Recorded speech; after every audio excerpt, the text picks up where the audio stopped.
Pemirsa, Mahkamah Agung MA mencabut dan membatalkan peraturan pemerintah PP nomor 99 tahun 2012 yang dikenal dengan PP Pengetatan Remisi Koruptor. Dalam PP 99 itu, koruptor bisa mendapatkan remisi dengan syarat lebih ketat dibandingkan dengan narapidana lainnya.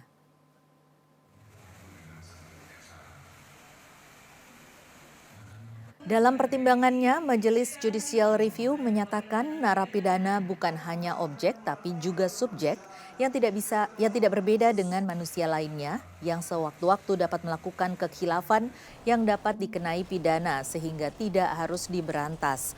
Namun yang harus diberantas adalah faktor-faktor yang menyebabkan narapidana berbuat hal-hal yang bertentangan dengan hukum. Berkaitan dengan hal tersebut, kata majelis, sejatinya hak mendapatkan remisi harus diberikan tanpa terkecuali, yang artinya berlaku sama bagi semua warga binaan untuk mendapatkan haknya secara sama, kecuali dicabut berdasarkan putusan pengadilan.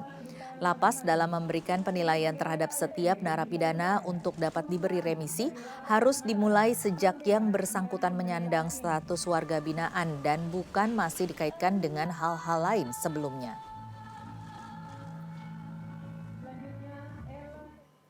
Ya pemirsa, bagaimana tanggapan pakar hukum terkait keputusan ini? Sudah cukupkah untuk membuat jera para napi koruptor yang seringkali hanya dihukum ringan jika aturan ketat remisi tidak diberlakukan? Pemirsa, selengkapnya dalam dialog Nusantara Petang berikut ini.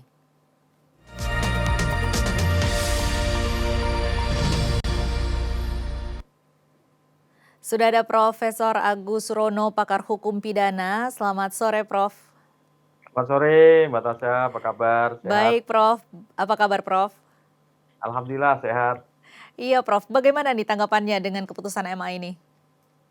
Ya, artinya kan sebenarnya PP 99 itu kan memberikan satu amanat sebenarnya yang di mana kaitannya dengan soal pemberian remisi itu kan memang harus ada syarat-syarat yang ketat.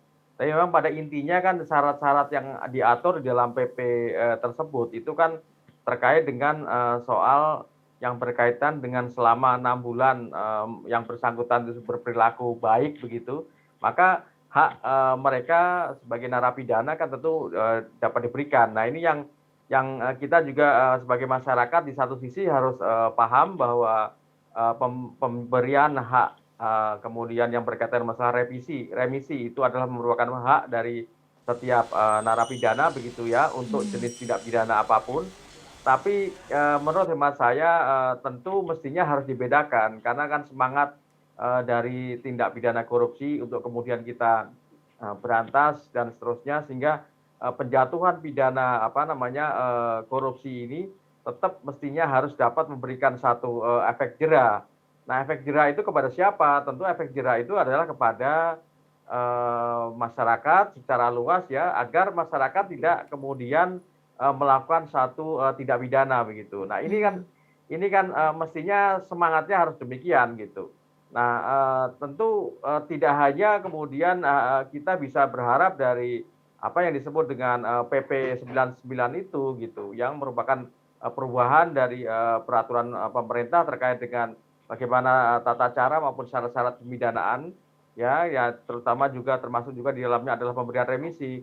Tapi saya selalu sampaikan dalam beberapa kesempatan bahwa penjatuhan sanksi pidana khususnya untuk tindak pidana korupsi, Mhm. pelaku korupsi ini mestinya tidak hanya kemudian semangatnya yang saya selalu sampaikan adalah merupakan semangatnya adalah bagaimana mengembalikan aset-aset hasil tindak pidana korupsi atau yang dikenal dengan aset recovery begitu. Iya. Nah, bisa saja ya dalam penjatuhan pidana korupsi itu bisa diberikan justru lebih berat dengan ancaman pidana dendanya. Kenapa? Hmm. Misalkan dendanya bisa lebih dari 3 kali dari nilai korupsi yang kemudian lakukan oleh para pelaku itu. Kalau itu bisa diterapkan, saya kok yakin bahwa penjatuhan tindak pidana korupsi khususnya untuk pemberatan yang berkaitan masalah tindak pidana denda itu akan lebih efektif ketimbang hukuman pidana penjara. Makanya saya selalu mengatakan bahwa pidana penjara itu kan merupakan salah satu sel-sel pemidanaan saja di dalam yang diatur di dalam KUHP pasal 10 gitu.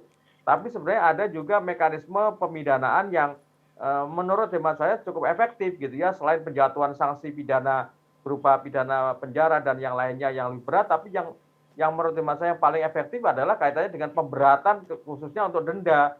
Kalau orang Hmm. awam kan selalu menyampaikan ini, pemiskinan kepada para, apa namanya, koruptor ya, dan juga, termasuk juga, hasil-hasil tidak pidana korupsi itu supaya mereka benar-benar dimiskinkan. Nah, dimiskinkan ini kalau dalam konstruksi hukum pidana, sel-sel pemidanaan terutama itu adalah apa yang disebut dengan penjatuhan pidana denda.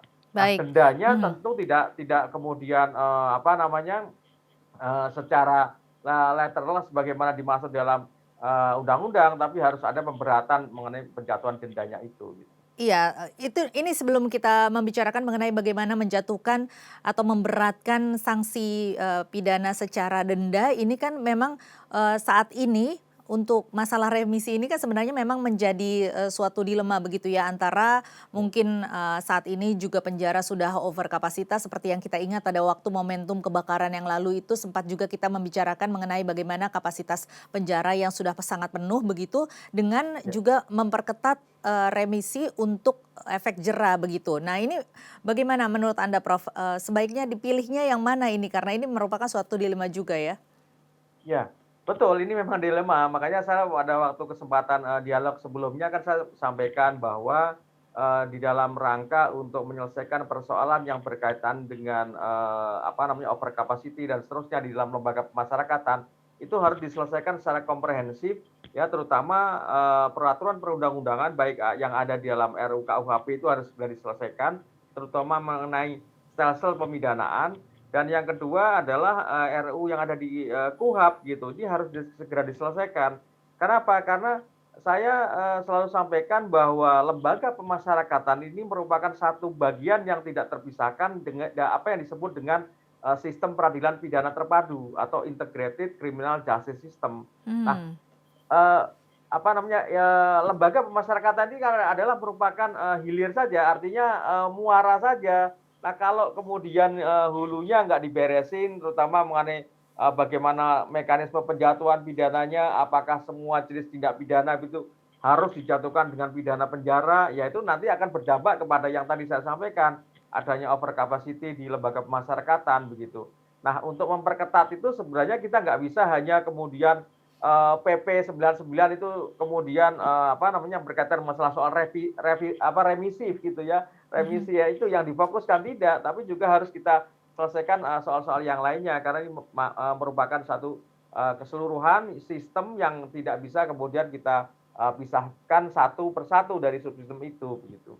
Iya, ini Anda setuju tidak dengan, ini kan keputusan MA ini sejalan ya dengan waktu itu Menkumham Yasona Lawli, mengenai meringankan aturan remisi ini adalah sebagai upaya begitu katanya untuk memperbaiki sistem peradilan pidana. Anda setuju?